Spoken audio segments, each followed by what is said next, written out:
Hello students, last lecture के अंदर हम लोगों ने अल्कोहल के एसिडिक कैरेक्टर के बारे में देखा था। एसिडिक ऑर्डर मैंने बता दिया था कि अल्कोहल ये वाटर की कंपेयर में भी वीक एसिड है except one alcohol that is methanol. उसके बारे में हमने बात करी थी। ध्यान ये रखना है उसी का, यदि वो लेक्चर आपने अच्छे से नहीं पढ़ा तो उसी का यूज आज करने वाले हैं हम लोग, तो आज आपको शायद कम समझ में आएगा। तो बेटर ये होगा कि आप पहले वो लेक्चर देख लीजिए और उसी के बाद ये लेक्चर के बारे में हम बात करेंगे। अंडरस्टूड? तो पहले वो लेक्चर को देखिए यदि नहीं देखा है तो, और समझ है आप लोगों को, अच्छे से नोट बना दी है, आपने प्रिपरेशन कर रखी है, तो आज के लेक्चर में बहुत मजा आने वाला है आपको। चलिए शुरू करते हैं। आज केमिकल प्रॉपर्टी की ही बात है, लेकिन उसमें हम देखेंगे केमिकल रिएक्शन अल्कोहल के। अल्कोहल दो टाइप के केमिकल रिएक्शन दे सकता है। Alcohol as a nucleophile react कर सकता है and alcohol as a electrophile भी रिएक्ट कर सकता है। लेकिन हमको कैसे पता चलेगा कि alcohol as a electrophile react कर रहा है या न्यूक्लियोफाइल? तो उसके कुछ यहां पर डिटर्मिनेशन है, थोड़ा ध्यान रखना है। अल्कोहल जो है उसमें जब भी रिएक्शन हो तो बिटवीन ऑक्सीजन एंड हाइड्रोजन का बॉन्ड क्लीवेज हो, bond cleavage between oxygen and hydrogen, तो ऐसे रिएक्शन में alcohol as a nucleophile react कर रहा है, ऐसा हम लोग मानेंगे। एंड ROH, यदि ऐसे यहां से बॉन्ड ब्रेक हो गया between carbon, R means alkyl and alkyl में कार्बन होता है, तो बिटवीन कार्बन एंड ऑक्सीजन यदि बॉन्ड ब्रेक हो रहा है तो हम लोग मानेंगे कि alcohol as a electrophile react कर रहा है। तो अल्कोहल न्यूक्लियोफाइल की तरह रिएक्ट कर रहा है या अल्कोहल इलेक्ट्रोफाइल की तरह रिएक्ट कर रहा है, वो आज हम लोग समझने वाले हैं। लेकिन आपको ध्यान ये रखना है यहां पर कि बिटवीन O एंड H यदि बॉन्ड का क्लीवेज हो रहा है तो alcohol react as a nucleophile, and between R and O that means carbon and oxygen के बीच में से बॉन्ड का क्लीवेज हो रहा है तो alcohol as a electrophile react करेगा। इसके रीजन है बेटा, ये माइनस बनेगा और ये प्लस बनेगा, तो majority part of alcohol minus हो जाता है तो वो न्यूक्लियोफाइल, क्योंकि न्यूक्लियोफाइल को हम लोग बोलते हैं Nu माइनस, एंड यहां पर मेजॉरिटी पार्ट अल्काइल ग्रुप को मानते हैं, तो यदि वो R प्लस हो जाता है तो उसे हम लोग इलेक्ट्रोफाइल बोलेंगे E प्लस। तो बहुत आसान है समझना बात को, Nu minus and E plus के तौर पे ये रिएक्शन कर सकता है। आइए समझते हैं दोनों रिएक्शन को। तो सबसे पहला रिएक्शन हम लोग ले रहे हैं अल्कोहल्स एज न्यूक्लियोफाइल्स। अब अल्कोहल एज ए न्यूक्लियोफाइल जब भी रिएक्शन करता है तो उसके लिए आपको दिमाग में एक चीज रखनी है कि बॉन्ड कहां से ब्रेक करना है, हमें O एंड H के बीच में से बॉन्ड को ब्रेक करना पड़ेगा। तो ये है हमारा अल्कोहल। अब अल्कोहल रिएक्ट कर रहा है कोई कार्बोकेटाइन के ऊपर, ये है हमारा कार्बोकेटाइन। जैसे ही कार्बोकेटाइन कैसे बोलते हैं, तो यहां पर तीन बॉन्ड है, every bond having a 2 electron. So carbon के सराउंडिंग एरिया में तीन बॉन्ड है तो टोटल 6 इलेक्ट्रॉन से ये घिरा हुआ है, और 6 electron surrounding the carbon having a positive nature, so that's why this is carbocation. ये कार्बोकेटाइन के ऊपर ये लोन पेयर इलेक्ट्रॉन जो है वो अटैक करेंगे। जैसे ही लोन पेयर कार्बन के ऊपर आएंगे यहां पर बॉन्ड बनेगा R। ऑक्सीजन किसके साथ ज्वाइंट हो रहा है? कार्बन के साथ। तो यहां पर कार्बन की 4 वैलेंसी कंप्लीट हो जाएगी, क्योंकि यहां पर 3 वैलेंसी ऑलरेडी है, एक लोन पेयर आने से 4th वैलेंसी कंप्लीट हो जाएगी, एंड ऑक्सीजन के साथ हाइड्रोजन भी है यहां पर। यहां पर जो ऑक्सीजन है उसके ऊपर एक लोन पेयर बचेगा और यहां पर आएगा पॉजिटिव चार्ज, यहां पर आएगा पॉजिटिव चार्ज। अब ये जो बना है इसमें आगे रिएक्शन होगा, देखो ये वेरी अनस्टेबल होता है। अब आपको पता होना चाहिए कि इसे हम अनस्टेबल क्यों मानते हैं, इसके पीछे रीजन क्या है। तो रीजन ये है कि oxygen having a positive charge it always unstable. Why? Oxygen की इलेक्ट्रोनेगेटिविटी ज्यादा है, जिसकी इलेक्ट्रोनेगेटिविटी ज्यादा होती है उसके ऊपर नेगेटिव चार्ज उसे स्टेबिलिटी प्रोवाइड करता है। यहां पर more electronegative element having a positive charge, so that's why the positive charge provide the instability to the compound. तो यहां पर अनस्टेबिलिटी मिलेगी एंड यहां से ये बॉन्ड ब्रेक होगा, लोन पेयर ऑक्सीजन की तरफ चले जाएंगे एंड फाइनली हमको जो स्ट्रक्चर मिलेगा, जो कंपाउंड मिलेगा लाइक दिस, एंड यहां पर हमको H प्लस मिलेगा। तो कहानी ये है कि आप लोग सिर्फ ये अल्कोहल एंड प्रोडक्ट की कंपैरिजन करो, अल्कोहल एंड प्रोडक्ट की कंपैरिजन कर लो। दोनों की कंपैरिजन में बॉन्ड कहां से ब्रेक हो रहा है? Between oxygen and hydrogen. यदि बॉन्ड ऑक्सीजन एंड हाइड्रोजन से ब्रेक हो रहा है और H प्लस रिलीज हो रहा है तो देखो RO एज इट इज है, RO एज इट इज है। तो ऑक्सीजन एंड हाइड्रोजन के बीच में से जब भी बॉन्ड ब्रेक होता है अल्कोहल एज अ न्यूक्लियोफाइल यहां पर वर्क करता है। अंडरस्टूड? तो ये समझने जैसी बात है बेटा। ये अल्कोहल को देखिए, प्रोडक्ट को देखिए एंड एक डिसीजन लीजिए कि ये न्यूक्लियोफाइल की तरह रिएक्शन हो रहा है कि इलेक्ट्रोफाइल की तरह रिएक्शन हो रहा है। मैं यहां पर वो डिटेल नहीं बता रहा कि न्यूक्लियोफाइल क्या होता है, इलेक्ट्रोफाइल क्या होता है, क्योंकि 11th साइंस में हम लोग ऑलरेडी ये पढ़ चुके हैं। तो न्यूक्लियोफाइल, इलेक्ट्रोफाइल आपको पता ही होगा। अब हमको सेकेंड पॉइंट पे आना है एंड सेकेंड पॉइंट हमारा है alcohol as a electrophiles, alcohol as a electrophiles. अब अल्कोहल इलेक्ट्रोफाइल है तो between R and O bond break होने वाला है।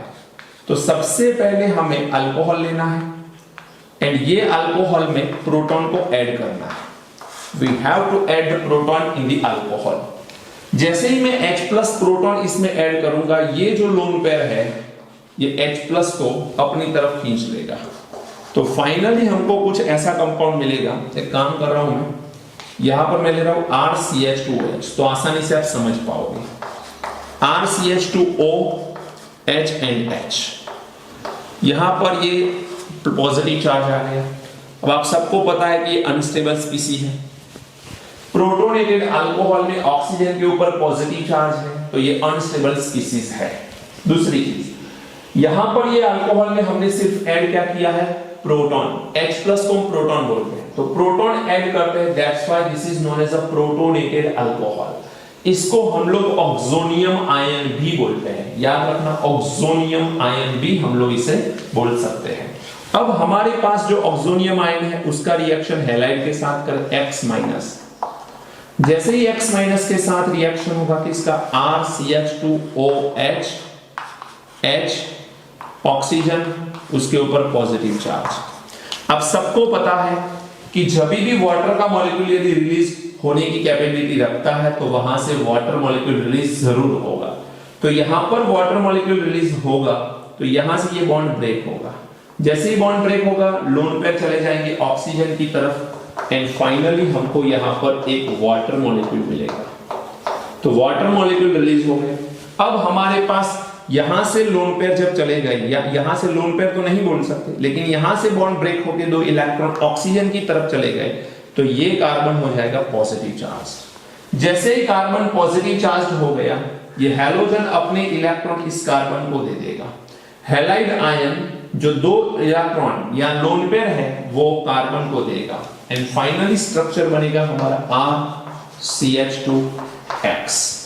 अब आप लोग सिर्फ इसकी कंपैरिजन करो कि ये जो है हमारा अल्कोहल और ये जो हमारा कंपाउंड है, दोनों में फर्क क्या है?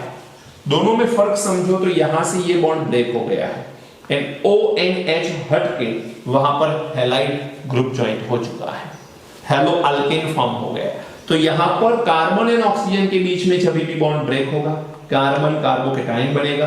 कार्बन कार्बोकेटाइन बनेगा तो उसे इलेक्ट्रोफाइल माना जाएगा। सो ये रिएक्शन इलेक्ट्रोफाइल का है। जब भी कार्बन ऑक्सीजन के बीच में से बॉन्ड ब्रेक होगा अल्कोहल में, इलेक्ट्रोफाइल की तरह वो वर्क करेगा। जब भी ऑक्सीजन एंड हाइड्रोजन के बीच में से बॉन्ड ब्रेक होगा वो एज अ न्यूक्लियोफाइल वर्क करेगा। समझ में आ रहा है? तो बहुत आसान सी बात है, इसे ब्लॉक बना के अच्छे से लिख लीजिए, कलरफुल बनाइए इसे, क्योंकि बार बार इसे देखने की जरूरत है। ये एमसीक्यू में आता है, डायरेक्ट क्वेश्चन पूछेंगे, रिएक्शन देंगे और उसमें पूछेंगे कि कौन सा रिएक्शन ऐसा है जिसमें alcohol as a nucleophile work कर रहा है, या फिर क्वेश्चन हो सकता है कि कौन सा रिएक्शन ऐसा है जिसमें alcohol as a electrophile work कर रहा है। ओके, अब आगे के क्वेश्चन के लिए या आगे के टॉपिक के लिए जरूरी है हमको एक चीज समझना, that is acidic order of alcohol.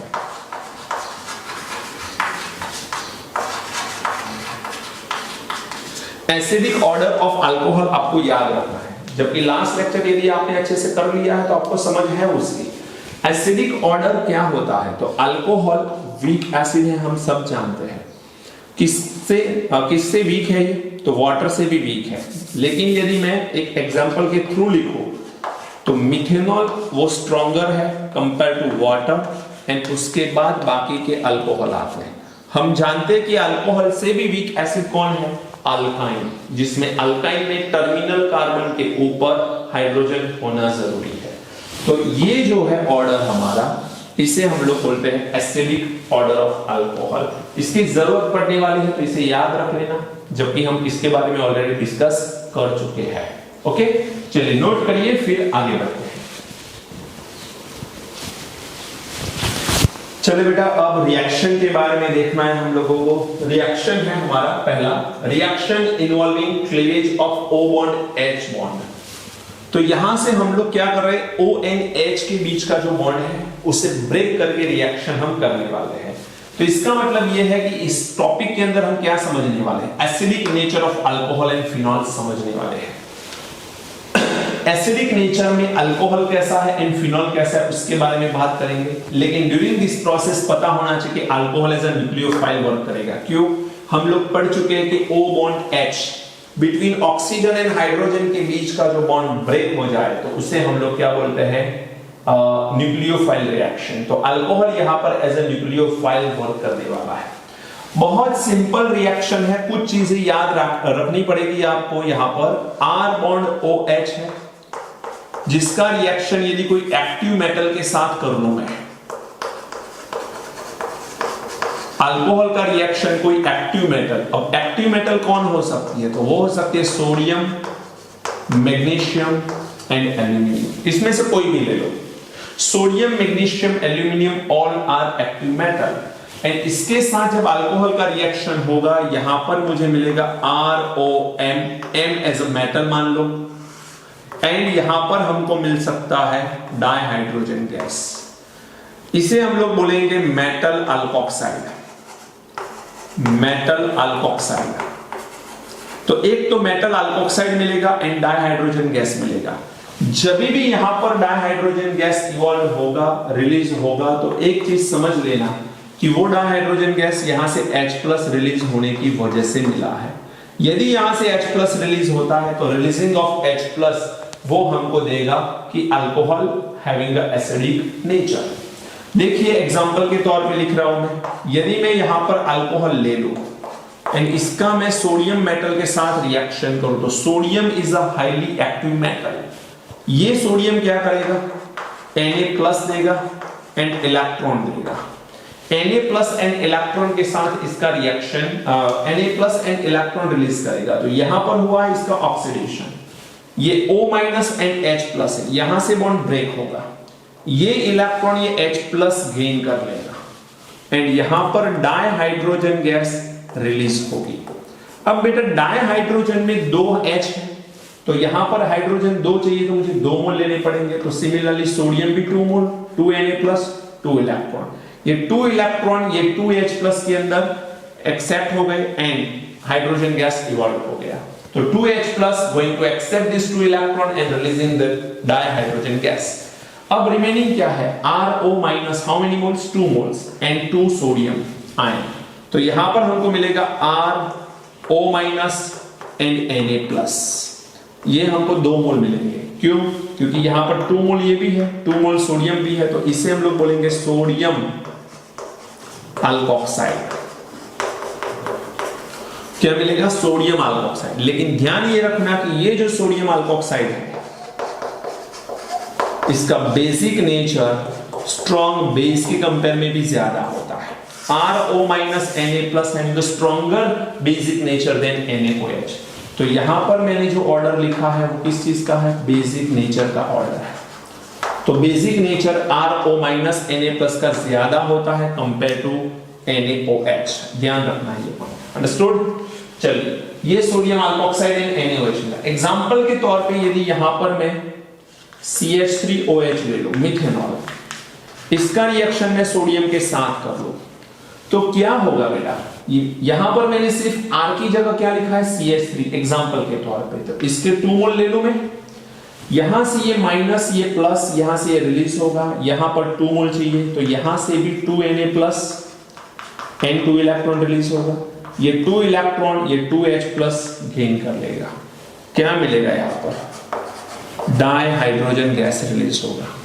अब 2 सोडियम ये O माइनस के थ्रू यहां पर ज्वाइंट हो जाएगा, तो 2 मोल CH3O माइनस Na प्लस, इसे हम लोग बोल सकते हैं सोडियम मिथॉक्साइड।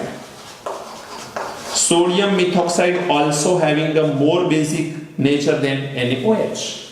तो यहां पर डाइहाइड्रोजन गैस रिलीज होता है, तो यहां से H प्लस रिलीज हुआ। इसी वजह से कोई भी सब्सटेंस जब H प्लस रिलीज करता है तो उसे हम क्या बोलते हैं? एसिड बोलते हैं। तो यहां पर मिथेनॉल वर्क एज एसिड।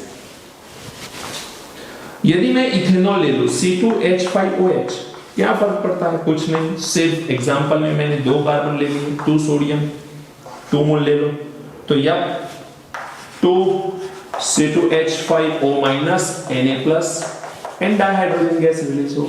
अब तो आपको पता चल गया कि एक हो कैसे रहा है। इसे बोलते हैं हम लोग सोडियम इथॉक्साइड। क्या बोलते हैं इसे? सोडियम इथॉक्साइड बोलते हैं। चलिए और एक एग्जांपल मैं ले रहा हूं। यदि मैं यहां पर C2H5OH ले लूं, लेकिन मैं सोडियम नहीं लेना चाहता, मैं लेना चाहता हूं मैग्नीशियम, तो कोई बात नहीं। मैग्नीशियम के 1 मोल से हमको क्या मिलता है? Magnesium 2 plus N2 electron. तो मैग्नीशियम का तो 1 ही मोल मुझे 2 प्लस दे रहा है, N2 इलेक्ट्रॉन भी दे रहा है। मुझे 2 इलेक्ट्रॉन चाहिए थे तो 2 सोडियम लेने पड़े। मैग्नीशियम में तो 1 मैग्नीशियम ही ये काम कर लेगा, तो मुझे दूसरे मोल की जरूरत नहीं है। जबकि इथेनॉल के मुझे 2 मोल चाहिए, बिकॉज H प्लस मुझे 2 चाहिए। तो ये 2H plus except this 2 electron and released dihydrogen gas. अब क्या रहेगा? 1 magnesium 2 plus and 2 C2H5O minus. तो यहां पर मिलेगा मुझे C2H5O minus 2 mole and magnesium. समझ में आ रहा है? ये मैग्नीशियम के ऊपर चार्ज कितना आएगा बेटा? 2 प्लस। अब आप चाहो जनरली तो ऐसे ही लिखना चाहिए क्योंकि ये आयोनिक बॉन्ड है, लेकिन फिर भी आप आयन नहीं बताना चाहते हो तो मैग्नीशियम के ऊपर से 2 प्लस हटा दो, तो यहां पर से -1 भी हटाना पड़ेगा आपको। इसे बोलते हैं हम लोग मैग्नीशियम इथॉक्साइड। मैग्नीशियम इथॉक्साइड बोलते हैं। यदि आप एल्यूमिनियम के साथ रिएक्शन करवाना चाहते हो तो भी करवा लो। ROH aluminium. अब आप सबको पता है कि एक एल्यूमिनियम जो है वो 3 इलेक्ट्रॉन देता है, राइट?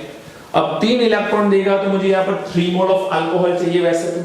अब ये 3H प्लस 3 इलेक्ट्रॉन को गेन करेंगे तो 1.5 mole of hydrogen gas release होगा। मुझे फ्रैक्शन नंबर नहीं चाहिए, मुझे होल नंबर चाहिए। मैं क्या करूं? 2 से मल्टीप्लाई कर लूं। 2 2 6, तो यहां पर मुझे 6 मोल ऑफ अल्कोहल लगेंगे। अब ये देखो 6H प्लस दिखना है, 6H प्लस ये 6 इलेक्ट्रॉन को गेन करेंगे तो 3 मोल ऑफ डाइहाइड्रोजन गैस यहां पर रिलीज होगा। 3 मोल ऑफ डाइहाइड्रोजन गैस। अब क्या रह गया? 2 mole of Al3 plus and 6 mole of RO minus. यहां पर मिलेगा RO minus 3 times, Al3 plus 1 times, ऐसा होगा 2 टाइम्स। इसे बोलते हैं हम लोग एल्यूमिनियम अल्कोक्साइड। क्या बोलते हैं? Aluminium alkoxide. तो यहां से भी डाइहाइड्रोजन गैस रिलीज होता है, मैग्नीशियम में भी डाइहाइड्रोजन गैस रिलीज हुआ, सोडियम से भी डाइहाइड्रोजन गैस रिलीज हुआ। तो एक्टिव मेटल हमको ऑलवेज क्या देगी? डाइहाइड्रोजन गैस देगी। इसके थ्रू हमें पता चलेगा कि अल्कोहल हैविंग एसिडिक नेचर। अब यदि एक्टिव मेटल के साथ रिएक्शन नहीं करना है तो दूसरा एक तरीका है एसिडिक नेचर को डिटरमाइन करने का, वो है रिएक्शन विथ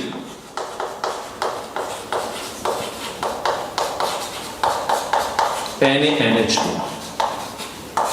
सोडियम अमाइड के साथ रिएक्शन करो। When alcohol react with the sodium amide, ammonia gas is released। याद रखना, alcohol react with the NaNH2 तो इस रिएक्शन के अंदर अमोनिया गैस रिलीज होगा एंड हमको अगेन क्या मिलेगा? Sodium alkoxide. ये याद रखना, अमोनिया गैस यदि रिलीज हो रहा है तो इसके पास एसिडिक नेचर है ऐसा हम मान लेंगे।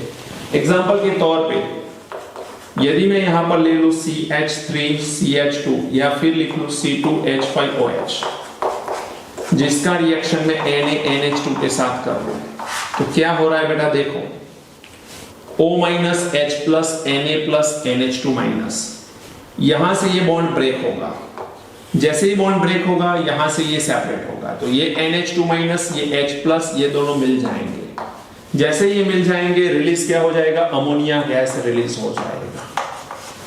समझ रहे हो बात को, अमोनिया गैस इज रिलीज्ड। अब क्या रहेगा, sodium, sodium take place of hydrogen, तो यहां पर मुझे मिलेगा C2H5ONa, Na plus O minus, sodium ethoxide मिल रहा है मुझे,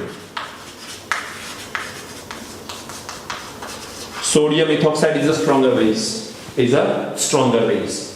चलिए यदि इसके अलावा भी रिएक्शन करना है तो और एक रिएक्शन देखो, reaction with strong base NaOH aqueous solution, aqueous solution of NaOH। अब नॉर्मली अल्कोहल का जब आप स्ट्रॉन्ग बेस के साथ रिएक्शन करते हो तो क्या दिख रहा है यहां पर, O minus H plus Na plus OH minus. During this reaction ये H प्लस ये OH माइनस के साथ ज्वाइंट होगा एंड रिलीज करेगा वाटर, रह कौन गया Na प्लस, O माइनस के साथ ये Na प्लस जुड़ जाएगा तो RO माइनस Na प्लस मिलेगा हमको, राइट। तो ये सोडियम अल्कोक्साइड एंड वाटर मिल रहा है, यहां से भी H प्लस रिलीज हो रहा है, लेकिन जब आप ऐसा रिएक्शन लिखोगे तो ये गलत माना जाएगा।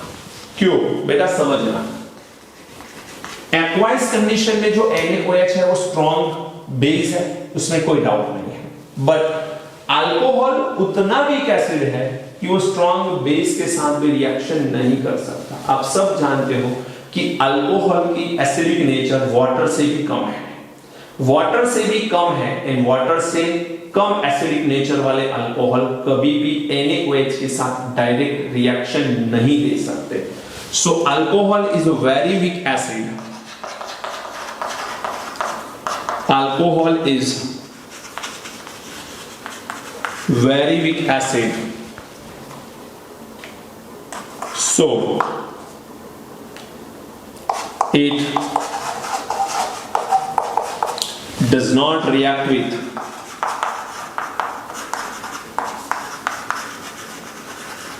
strong base like NaOH। हाँ, लेकिन इसमें एक एक्सेप्शन है। कौन सा एक्सेप्शन हो सकता है, सोचो, बहुत सिंपल है इसका एक्सेप्शन। कौन सा वाला एक्सेप्शन होगा, मिथेनॉल। क्यों, क्योंकि मिथेनॉल का एसिडिक कैरेक्टर वो वाटर से भी कैसा है, ज्यादा है। तो यहां पर यदि एक्सेप्शन लिखना चाहो तो आप लिख सकते हो, exception is only one, that is methanol, and when methanol react with the NaOH, what happened? Simple, OH minus H plus, during this reaction water is released and sodium take place of hydrogen, so sodium methoxide will be obtained। ये reaction possible है सिर्फ क्योंकि alcohol में methanol अकेला ऐसा alcohol है जिसका acidic nature water से भी ज्यादा है।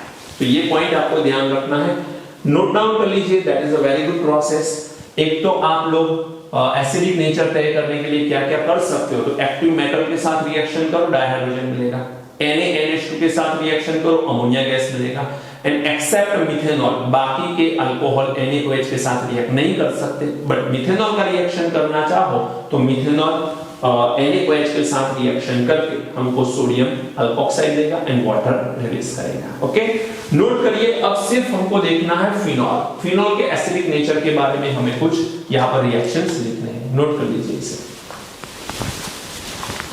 अब देखना है हम लोगों को acidic nature of phenol. Simple, alcohol का जिस तरह से एसिडिक नेचर हमने डिटरमाइन किया एक्टिव मेटल के साथ रिएक्शन करके, ऐसे ही बहुत आसानी से फिनॉल के साथ भी ये हम लोग कर सकते हैं। जैसे कि आपके पास फिनॉल है on the benzene ring OH, and इसका रिएक्शन यदि आप सोडियम मेटल, एक्टिव मेटल है, उसके साथ यदि कर लोगे तो इसके 2 मोल ले लो, इसके 2 मोल ले लो। अब रिएक्शन आपको पता है हो कैसे रहा है, ये O माइनस H प्लस, यहां से ये 2 सोडियम Na प्लस के फॉर्म में N2 इलेक्ट्रॉन रिलीज करेंगे। यहां से जो 2 H प्लस है ये 2 इलेक्ट्रॉन को गेन करेंगे एंड हमको यहां पर रिलीज करवाएंगे डाइहाइड्रोजन गैस। तो यहां से डाइहाइड्रोजन गैस रिलीज हो गया। अब 2 सोडियम ये ऑक्सीजन अपनी तरफ अट्रैक्ट करेगा, 2 मोल है, फिनॉक्साइड आयन है ये, एंड ये फिनॉक्साइड आयन सोडियम आयन को अट्रैक्ट करेगा। 2 Na+ between O and Na there is an ionic bond, so इसे हम लोग बोल सकते हैं सोडियम फिनॉक्साइड। इससे क्या प्रूव होता है बेटा? तो इससे प्रूव होता है कि फिनॉल में से H+ रिलीज हो रहा है, that's why the phenol having acidic nature. So बहुत आसानी से चीज प्रूव हो सकती है। दूसरा पॉइंट यहां पर हम प्रूव कर सकते हैं, reaction phenol with the NaOH, reaction of phenol with the NaOH। जैसे ये रिएक्शन करेंगे ऑक्सीजन के ऊपर माइनस, H के ऊपर प्लस, Na+ OH माइनस, यहां से बॉन्ड ब्रेक होगा, ये OH माइनस, ये H+, यहां से वाटर रिलीज होगा एंड ये ऑक्सीजन के साथ Na+ आ जाएगा। तो यहां पर आ जाएगा again on the benzene ring O minus Na+, again sodium phenoxide. अब आपको यहां पर क्वेश्चन हो सकता है कि सर आगे थोड़ी देर पहले हमने देखा कि अल्कोहल NaOH के साथ नॉर्मली रिएक्ट नहीं करता एक्सेप्ट मिथेनॉल, तो फिनॉल क्या कर पाएगा? बिल्कुल कर पाएगा। फिनॉल ये रिएक्शन बहुत आसानी से कर लेता है। इसका रीजन ये है कि अल्कोहल में मिथेनॉल का एसिडिक कैरेक्टर ज्यादा है, बट फिनॉल का तो मिथेनॉल से भी ज्यादा है, जो नेक्स्ट लेक्चर के अंदर हम लोग प्रूव करेंगे। लेकिन अभी के लिए याद रख लो कि मिथेनॉल से भी ज्यादा अच्छा एसिडिक नेचर किसका है? तो फिनॉल का है। तो ये फिनॉल NaOH के साथ रिएक्शन जरूर करेगा, क्योंकि मिथेनॉल जो रिएक्शन कर रहा है NaOH के साथ, और NaOH के साथ बाकी के अल्कोहल नहीं कर रहे, बट मिथेनॉल की एसिडिक कैरेक्टर अच्छी है तो वो NaOH के साथ रिएक्शन कर रहा है, एंड फिनॉल का एसिडिक कैरेक्टर तो मिथेनॉल से भी अच्छा है, तो फिनॉल ये रिएक्शन जरूर करेगा। अब ध्यान ये रखना है कि आपके पास चाहे अल्कोहल हो या फिनॉल हो, ये अल्कोहल या फिनॉल जो है वो ब्रोंस्टेड एसिड की तरह वर्क करेगा। दिस अल्कोहल और phenol react as a Bronsted acid, क्योंकि वो स्ट्रॉन्ग बेस के साथ रिएक्शन कर लेते हैं। स्ट्रॉन्ग बेस वो है जो H+ को गेन करे according to Lowry Bronsted principle. तो यहां से ये बॉन्ड ब्रेक होगा, इलेक्ट्रॉन ऑक्सीजन की तरफ आएंगे, ये प्लस बनेगा, ये माइनस बनेगा, और ये इलेक्ट्रॉन H+ को मिलेंगे। तो यहां पर मिलेगा Hb बन जाएगा, एंड यहां पर बनेगा RO-। तो यहां से ये रिएक्शन के थ्रू इतना समझ में आता है कि अल्कोहल या फिनॉल, यदि मैं R की जगह Ar लिख लूं तो ये हो जाएगा aromatic compound, and aromatic compound जो है उसका भी H+ रिलीज होगा, मींस फिनॉल का भी H+ रिलीज होगा। वो तो आसानी से रिलीज होगा, क्यों? नेक्स्ट लेक्चर में हम पढ़ने वाले हैं। तो ये H+B- को मिलेगा, Hb मिलेगा, एंड यहां पर अल्कोक्साइड आयन मिल रहा है। अब हम लोग एक एसिडिक कैरेक्टर लिख चुके हैं जनरल केस में कि वाटर का एसिडिक कैरेक्टर अल्कोहल से भी ज्यादा होता है, except one example, acidic nature water का अल्कोहल से ज्यादा है। ऐसा क्यों है? इसके पीछे का रीजन मैं बता रहा हूं, समझ लेना। यदि अल्कोहल आपने लिया है, या मैं लिख रहा हूं यहां पर अल्कोक्साइड आयन लिया है, एंड यहां पर आपके पास वाटर है, समझना ध्यान से, ये माइनस चार्ज है, अल्कोक्साइड आयन वाटर है। जैसे ये रिएक्शन हो रहा है, ये रिवर्सिबल रिएक्शन होगा। रिवर्सिबल रिएक्शन होगा तो यहां से ये बॉन्ड ब्रेक होगा, दोनों इलेक्ट्रॉन ऑक्सीजन की तरफ जाएंगे, एंड यहां से ये 2 इलेक्ट्रॉन ये H+ को मिलेंगे। तो यहां पर हमको जो प्रोडक्ट मिलेगी वो है ROH, ये हमको मिल रहा है alcohol. As well as alcohol के साथ यहां पर क्या मिलने वाला है? तो OH-। अब इस रिएक्शन को आप देखो तो रिवर्सिबल है, इसका मतलब यहां से ये बॉन्ड ब्रेक होगा, ये H+ अगेन ये OH माइनस के साथ चला जाएगा, ये बनेगा माइनस, तो वापिस वाटर एंड अल्कोक्साइड आयन मिल रहा है, अल्कोक्साइड आयन। तो अल्कोक्साइड आयन एंड वाटर वापिस भी मिल रहा है, तो ये रिवर्सिबल प्रोसेस है। इसका मतलब ये है कि ये फॉरवर्ड एंड रिवर्स दोनों डायरेक्शन में रिएक्शन हो रहा है, लेकिन प्रैक्टिकली ये प्रूव हो चुका है कि ये रिएक्शन जो है वो फॉरवर्ड डायरेक्शन में ज्यादा हो रहा है। तो फॉरवर्ड डायरेक्शन का प्रोपोर्शन इसमें ज्यादा है, more proportion of forward direction, जबकि रिवर्स डायरेक्शन में बहुत कम हो रहा है, less proportion to reverse direction. यदि फॉरवर्ड डायरेक्शन में ज्यादा प्रोपोर्शन में हो रहा है तो इसका मतलब यह है कि वाटर का H+ इसको ज्यादा मिल रहा है एंड अल्कोहल का H+ OH को कम मिल रहा है। अब H+ यहां पर अल्कोहल भी डोनेट करता है तो ये भी एसिडिक नेचर रखता है, एंड वाटर भी यहां पर H+ डोनेट करता है तो it also having a acidic nature. But ये दोनों में ज्यादा H+ कौन डोनेट कर रहा है? तो फॉरवर्ड डायरेक्शन में रिएक्शन ज्यादा जा रही है, इसका मतलब वाटर ज्यादा H+ डोनेट कर रहा है। वाटर H+ ज्यादा डोनेट करेगा तो याद करिए, जो जितना ज्यादा H+ डोनेट करता है उसका एसिडिक नेचर उतना ज्यादा रहता है। तो यहां पर वाटर H+ ज्यादा डोनेट कर रहा है, that means the acidic nature of the water is higher than the alcohol except methanol. यदि मैं मिथेनॉल का रिएक्शन लिखूं तो CH3O- एंड वाटर के साथ जब मैं इसका रिएक्शन लिखूंगा तो यहां पर भी दो डायरेक्शन में होगा, ये H+ ये इलेक्ट्रॉन इसको मिलेंगे, यहां से दो इलेक्ट्रॉन इस H+ को मिलेंगे, तो यहां पर मुझे मिलेगा मिथेनॉल एंड OH-।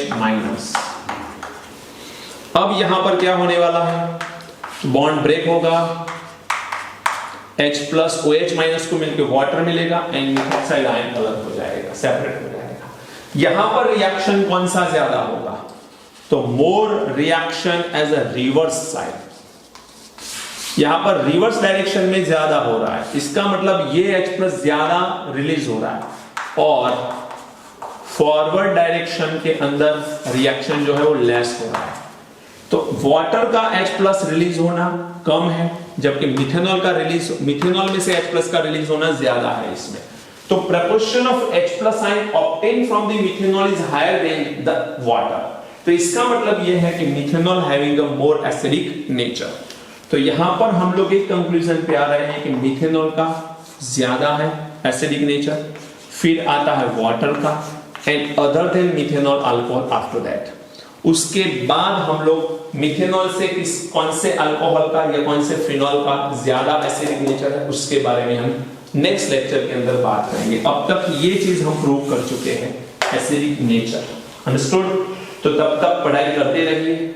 इस वीडियो को लाइक बेटा जरूर कर लेना, फिर इसमें यदि कोई भी डाउट लगता है तो कमेंट भी जरूर कर लेना। कोई क्वेश्चन आप पूछना चाहते हो, मेरा व्हाट्सएप नंबर आप सबके पास है तो आप व्हाट्सएप कर सकते हो। आई होप कि ये लॉकडाउन पीरियड के अंदर आप अच्छे से पढ़ाई कर रहे होंगे। यदि नहीं कर रहे हो, ये सेकेंड चैप्टर भी 12th स्टैंडर्ड का खत्म हो जाएगा इन शॉर्ट टाइम। तो आप लोग यदि पढ़ाई नहीं कर रहे हो तो आप टाइम को किल कर रहे हो, इन टाइम को किल करके आप आगे नहीं बढ़ सकते। तो मेरी एक रिक्वेस्ट है आप सबसे, एक एडवाइस है कि आप अच्छे से काम करिए। दिन में 8 से 10 घंटे मिनिमम आप काम कर ही सकते हो, इतना टाइम तो अवेलेबल है आपके पास। ओके, स्कूल चालू है ऐसा बिहेवियर रखिए एंड 7:30 to 1:30 जो हमारा स्कूलिंग टाइम है उसी टाइम के अंदर आप बैठ के अच्छे से पढ़ाई करिए।